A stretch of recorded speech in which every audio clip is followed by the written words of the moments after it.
Let's spend a couple of minutes looking at some sampling methods or ways that you might select a few items or people from a population to use in your sample. I'll explain what the methods are and maybe give you an example of them. So the first one we could talk about is a census. In a census, you're going to ask everybody in the population or sample everything in the population. The difficulty, of course, would be getting everybody, but boy, you'd have a great result if you could.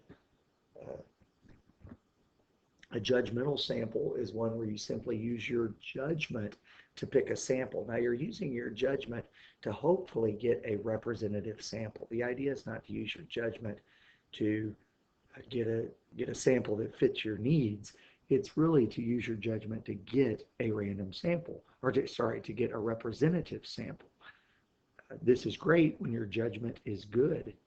It's not so great, in fact biased, when your judgment is not very good, because we tend to favor certain outcomes as people. In a convenient sample, you simply sample people who are convenient. So if I'm curious about the feelings on our last school dance, what the student body thought, the convenient sample for me is simply to ask students in my class. In a judgmental sample, I might ask some students that I believe would represent the different facets of our student body.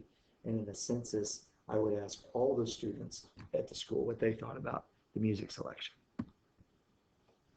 A voluntary sample is one in which people volunteer to be in the sample. This is sometimes confusing for us because we want to think that means that they voluntarily gave up their answers. Now, that's not the case. If someone refused to give up their answers, that would result in non-response. Volunteering to be in the sample is what makes it a voluntary sample.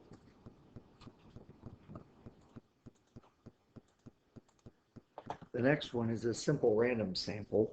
This is similar in concept to putting all the names in a hat, mixing them around and drawing some out. In a simple random sample, every group of a certain size has the same chance of being picked. So in a classroom, if you wanted to select 5 students, every group of 5 students is just as likely to be chosen as any other group of five students. It's completely random, and the idea of simple random basically is similar to that drawing the name out of a hat idea. Now, this is pretty easy to do once you've got the list of people, but it could result in a sample of, say, all girls or all people from the front of the room. And so the variability may be large as well. Another nice thing about simple random samples is that the formulas that you use to work them are fairly simple and straightforward compared to some of the others. A systematic sample involves having a random starting point and then taking every 20th person after that, or every 9th car after that. The system is periodic and through the entire population, starting from some random beginning. Sometimes you'll see this when restaurants want to give a free dessert for people who answer a survey, and that opportunity comes up with every 50th customer. A cluster sample involves randomly picking someone or something and then getting all of the individuals around that.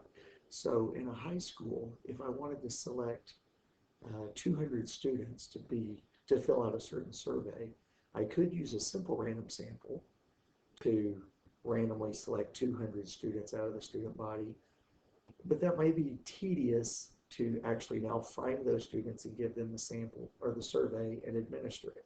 In a cluster sample, I could simply randomly select, say, 8 teachers, and then within those 8 teachers' classrooms, all 25 kids in the classroom get the survey. It's a little bit problematic when some classes are different sizes than others, but you understand the idea. And that would allow me to simply administer the survey to 8 rooms and still get my 20 people.